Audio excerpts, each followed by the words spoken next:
Hello বন্ধুরা, আসসালামু আলাইকুম। আমি মাহাবুল। আপনারা সবাই কেমন আছেন? তো আশা করি সবাই ভালো থাকবেন, ভালো আছেন।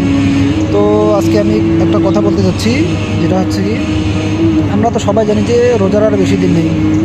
তো ইনশাআল্লাহ চেষ্টা করব সবাই আমরা রোজাটা রাখবো। 1 মাস শুদ্ধ আমরা রোজা রাখবো।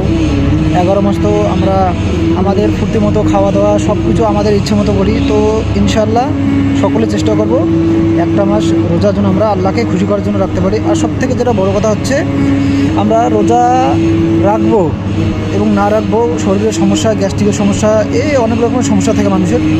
তো একটা কথা হচ্ছে কি, আমরা আগে নিয়তটাকে ফুলফিলভাবে করে নেব। যদি আমরা নিয়তটা ভালোভাবে করি, তাহলে আল্লাহ রোজা রাখার তৌফিক দিলে আমরা রাখতে পারবো। তো আগে আমরা নিয়তটাকে ভালোভাবে করবো যে আমরা 1 মাস রোজা রাখবো।